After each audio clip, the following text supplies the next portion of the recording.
बिस्मिल्लाहिर्रहमानिर्रहीम। नाज़रीन, 2015 दिसंबर को प्राइम मिनिस्टर मोदी अफ़गानिस्तान के दौरे पे जाते हैं। अफ़गानिस्तान के दौरे के बाद जैसे ही वो उड़ान भरते हैं और अपने वतन वापस भारत जाते हैं, तो रास्ते में वो हमारे जो प्राइम मिनिस्टर उस वक्त के थे, मियां मोहम्मद नवाज शरीफ साहब, उनको कॉल करते हैं हाल चाल पूछने के लिए। और इसी दौरान नवाज शरीफ साहब उनको दावत देते हैं कि मेरी आज नवासी की शादी है, तो आप रुकते हुए जाएं, जिसको बड़े दिल के साथ, खुले दिल के साथ पीएम मोदी एक्सेप्ट करते हैं और वो लाहौर में लैंड करते हैं।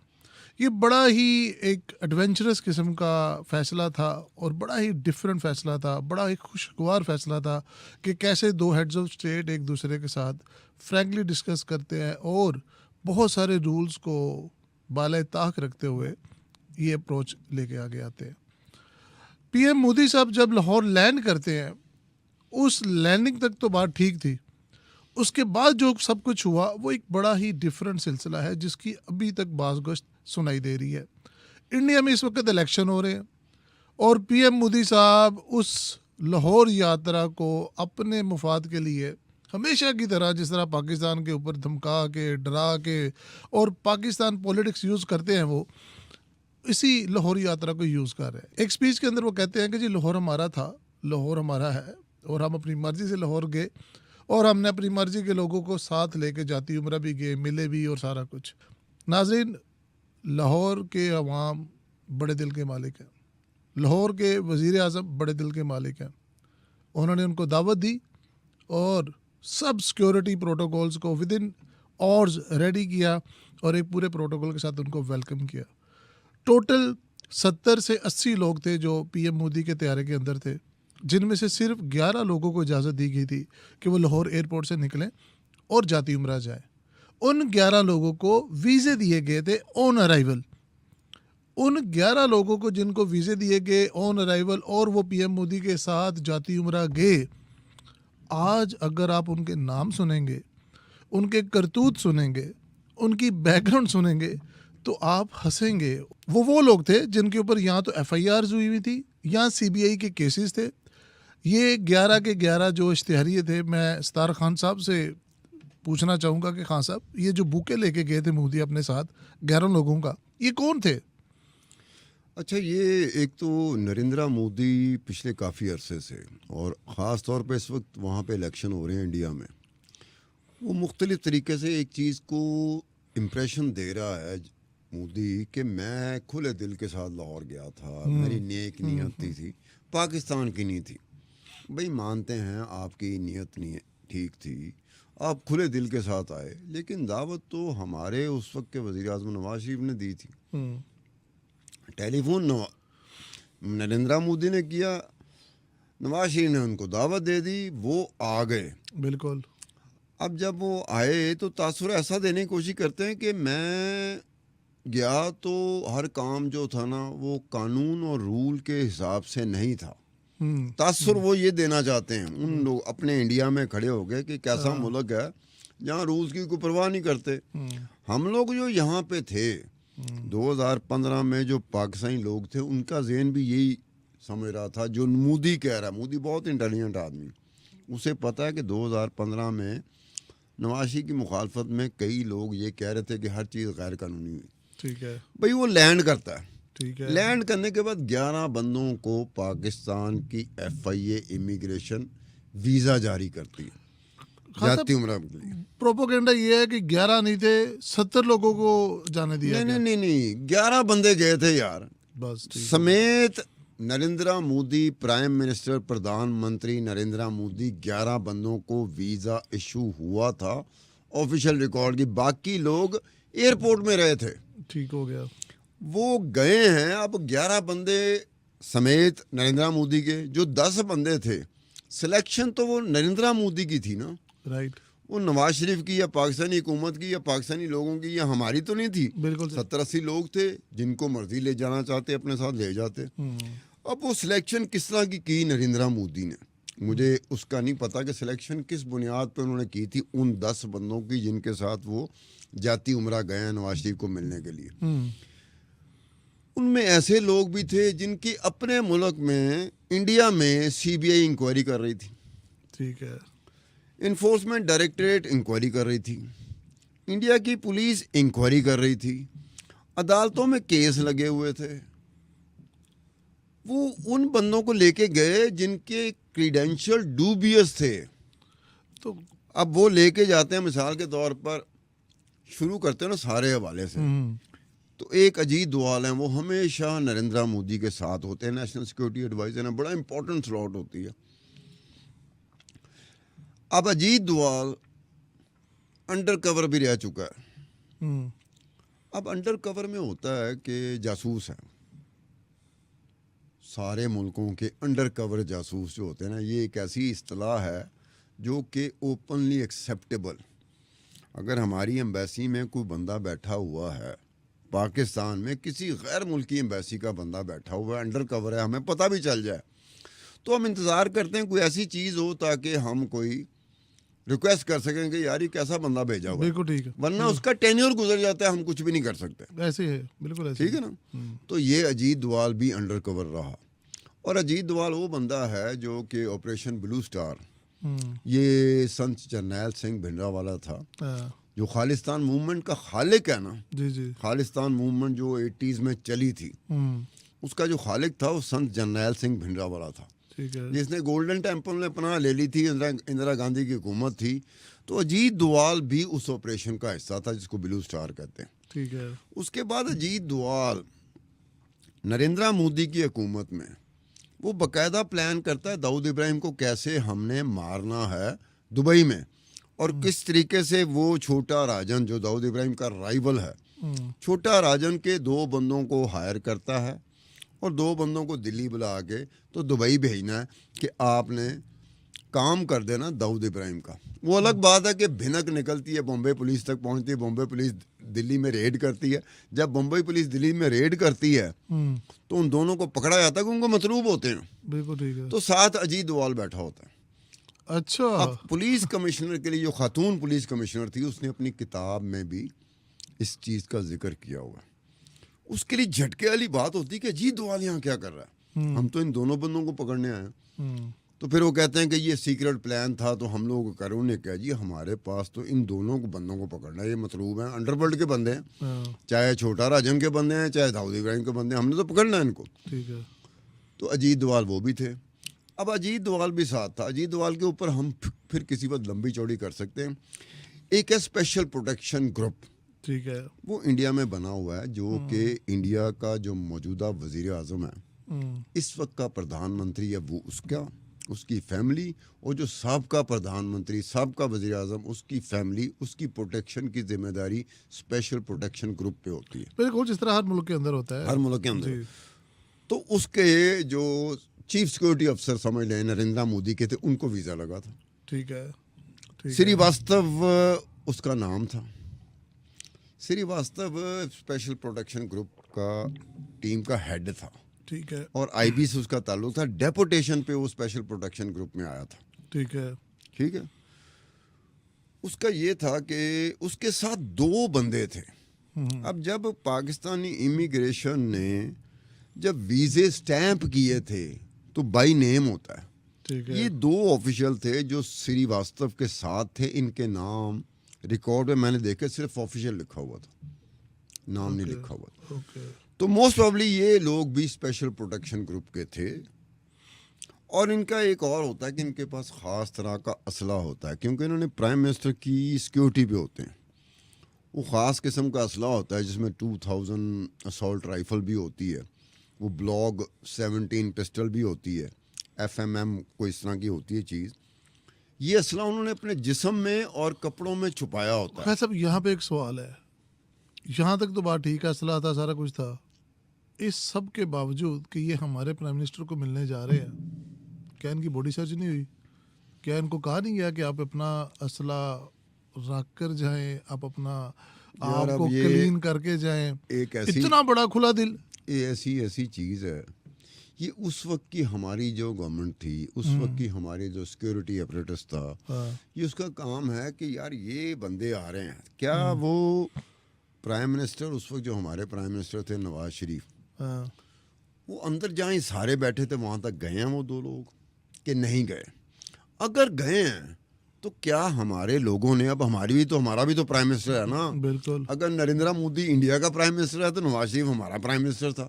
खान साहब दोनों की तो इतना सिक्योरिटी होती इतना है। इतना खुला दिल, इतना खुला दिल, इतना बड़ा दिल। वैसे बड़ा दिल उस वक्त हमने दिखाया था। वही तो मैं हमने कह रहा हूँ दिखाया। कि और उसके ऊपर मोदी देखो ना, साहब। सीधी सी बात है कि बड़ा दिल कैसे आसिम, बड़ा दिल इस तरह के नरेंद्र मोदी फोन करता है हाँ, और नवाज शरीफ से कहता है कि जी आप गुजरते हुए तो मेरी। खान साहब इस वक्त किस मुंह से वो ये कह रहा है कि लाहौर में आया अपनी मर्जी से, लाहौर में दोबारा जाऊंगा, मेरा घर है, लाहौर जो है हमारा हिस्सा होता था।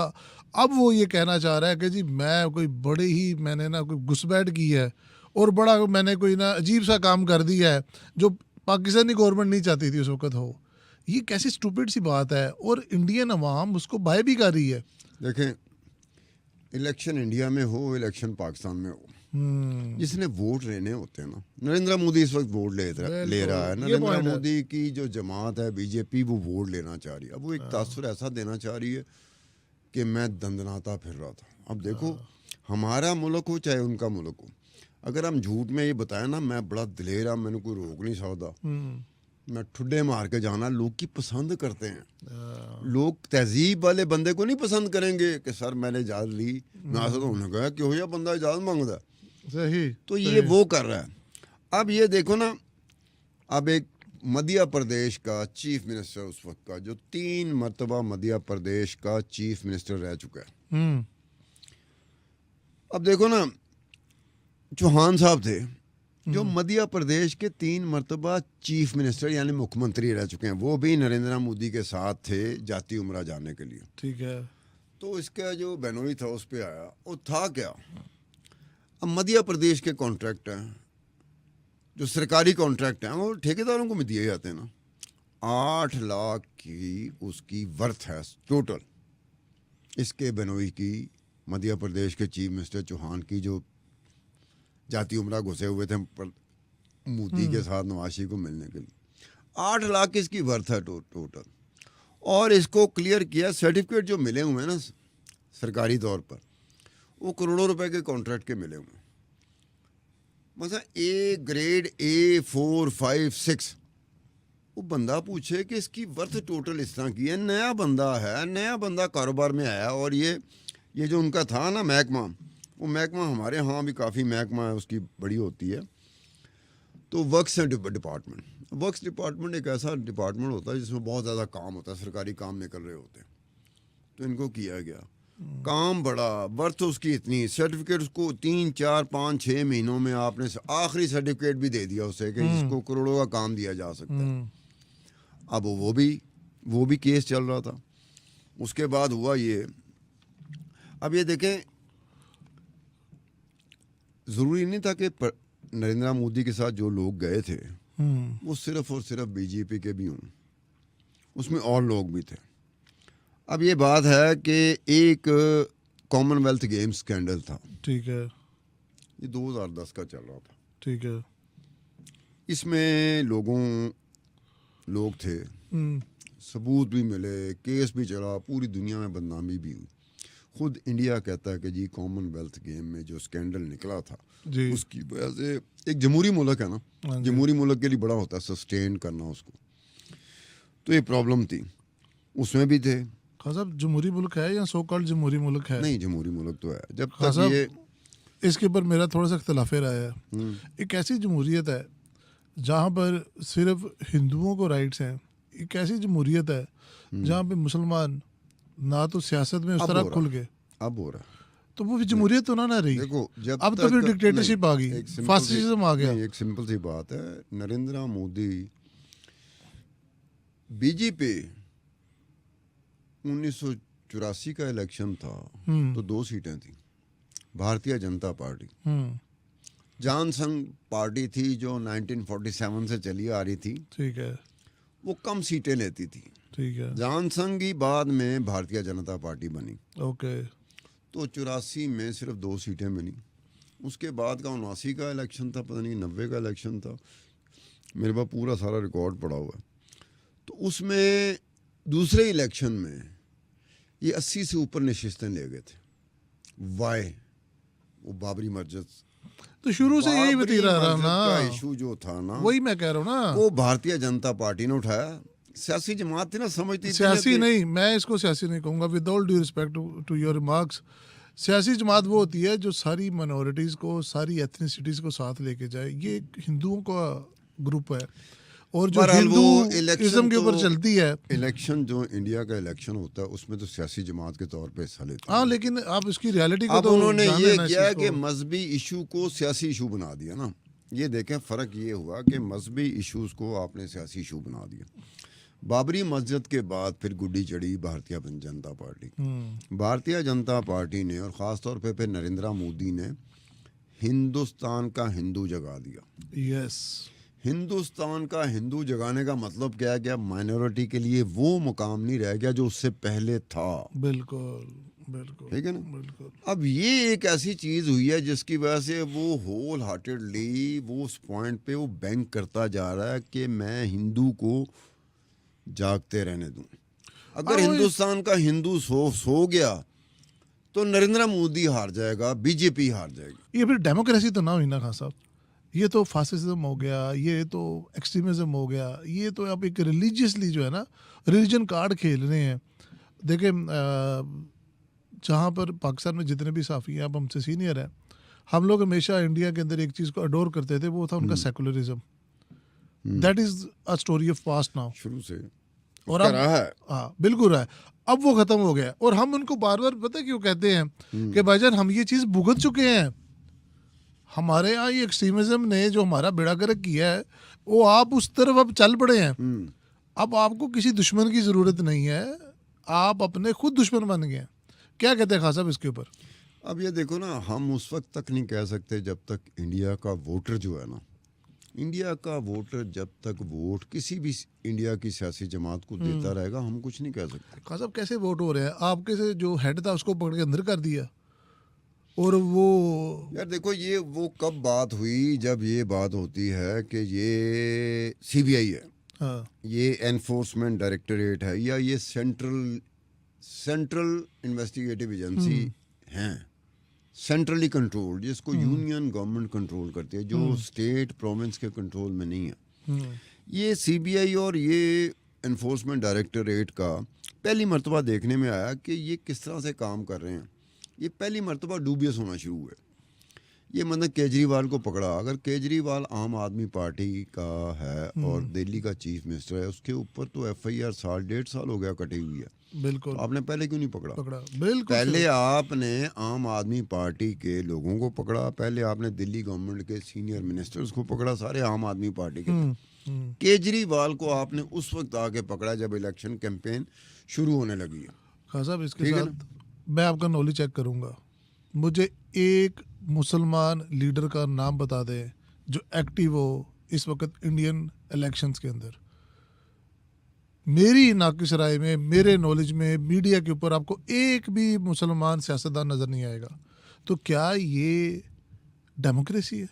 ये तो डिक्टेटरशिप है। मैं एक बात बता दूं आपको, ये मसला अब आपके मेरे इख्तियार में या इंडिया से बाहर की जो दुनिया है उसके इख्तियार में नहीं रहा। इंडिया का मामला है, इंडिया के हिंदू ने फैसला करना है, बुनियादी तौर पे ज़हन में रखें, जो कि पार्टिसिपेट कर रहा है इलेक्शन में। Very well said. उस हिंदू पे डिपेंड कर रहा है कि वो हिंदू कब ये सोचेगा जैसे पहले वो सोचता था कि मुसलमान को भी कुछ देना है, ईसाई को भी कुछ देना है, सिख को भी कुछ देना है। अब वो एक ऐसी स्टेज पे गया हुआ है जहां पर भारतीय जनता पार्टी ने या नरेंद्र मोदी ने उसे हिंदू बना दिया। पहले हिंदू ऐसे नहीं था, Hindu was very liberal. Hindu जब बात करता था, हमारे इंडियन के साथ बड़े ताल्लुकात थे, जब बात करता था उसमें हिंदू के अलावा बाकी लोग नजर आते थे उसकी गुफ्तगू में। राइट।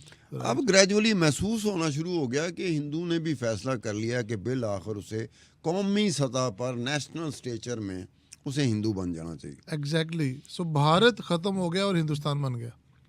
अब ये आप कह लें कि ये इस तरह से हो गया। अब मेरी कामयाबी है, पाकिस्तान में किसी सियासी जमात की कामयाबी है कि वो चाहे कि इस कप के ऊपर कौम को इमोशनली चार्ज कर देता है ऐसे ही और है। उसमें उसकी कामयाबी है तो वो ऐसे ही करेगा। है। जिस तरह अभी आपने बयान दिया, जो अब स्टार्ट में हमने कहा कि वो 11 लोग गए, वीजे लगवा के गए, और मोदी साहब अब बयान ये दे रहे हैं कि जी मैं तो ये कर रहा है, वो कर रहा है, और आपने बताया कि वो 11 के 11 करप्ट लोग। अच्छा, थोड़े से बंदे रह गए जी उनको जी, तो वो बोलने भी देना। बताए प्लीज। अब ये जो कॉमनवेल्थ गेम थी, इसमें भी एक बंदा था सुरेश कलमदी, हाँ, वो भी नरेंद्र मोदी के साथ क्या था। बात है।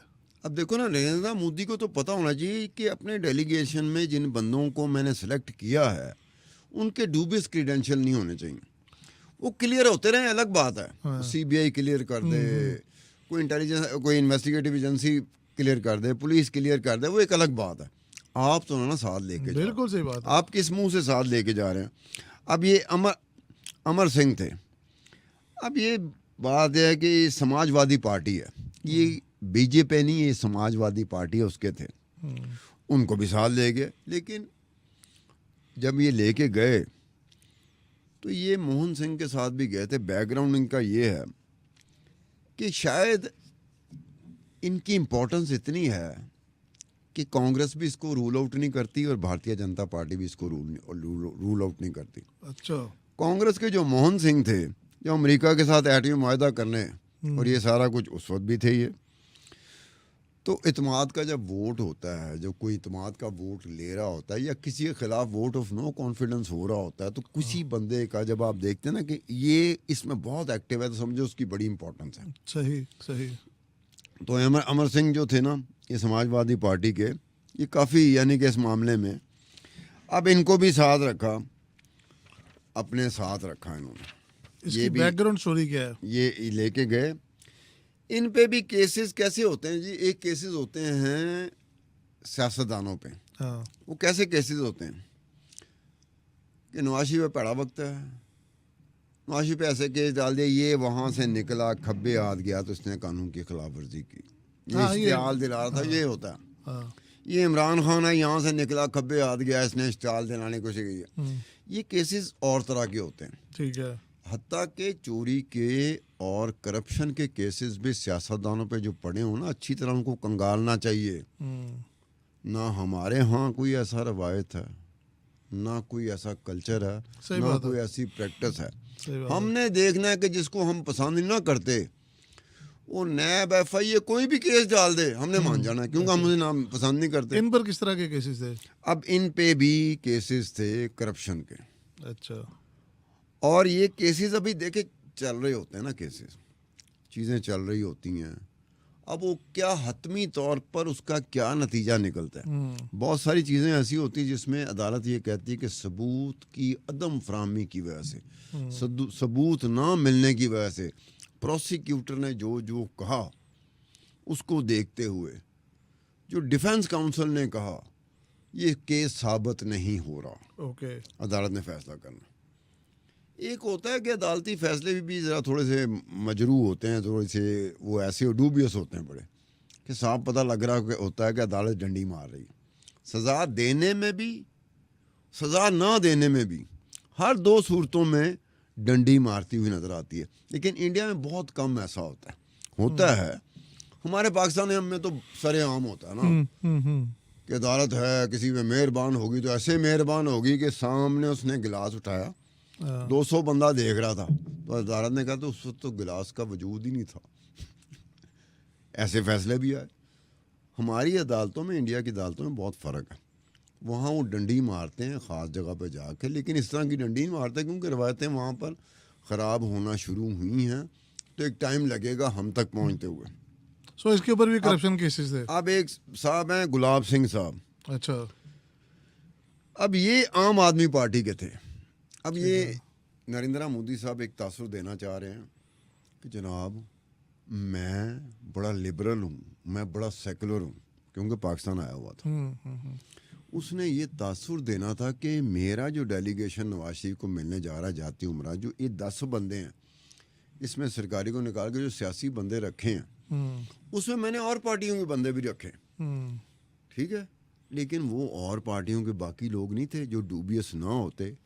ये गुलाब सिंह साहब, मुझे हमदर्दी है इस बंदे से। ये हमदर्दी भला क्यों है? जो हमारा सियासतदान मार कुटाई में आगे आगे नहीं ना होता, मैं उसे सियासतदान या MNA या MLA या MPA मानता ही नहीं, क्योंकि हमारी शान है। ठीक है। एक वो बंदा जिसने मार कुटाई में हिस्सा ही नहीं लिया, चाहे नजायज़ किस्म की कर रहा हो। अब ये मार कुटाई में थे, इन्होंने कुटा था, बीच में इंजीनियर भी थे, स्ट्रक्चरल इंजीनियर भी थे, सरकारी मुलाजम भी थे, उनको भी कुटा था। किस सिलसिले में? वो दिल्ली म्यूनसिपल कॉरपोरेशन का था। अच्छा अच्छा अच्छा अच्छा अच्छा। उसमें जूनियर इंजीनियर था। वो गैर कानूनी तौर पे एक तामीर होती है ना, इमारत की तामीर होती है गैर कानूनी तौर पे। अब सरकार के डॉक्यूमेंट दस्तावेज़ात कुछ और कह रहे होते हैं, आपके दस्तावेज़ात कुछ और कह रहे होते हैं। जब ये दोनों दस्तावेज जाते हैं अदालत के सामने, तो वहाँ पता चलता है कि किसके दस्तावेज़ात में ज़्यादा जान है, ठीक है। ज़्यादा वजन है, ठीक है। उस पर फैसला होता है ना। ठीक है। अब ये बेचारे भी तामीर में ना ये समझ रहे थे कि हम जायज़ कर रहे हैं। वो सरकारी जो इंजीनियर थे बेचारे, वो समझ रहे थे गैर कानूनी कर रहे हैं।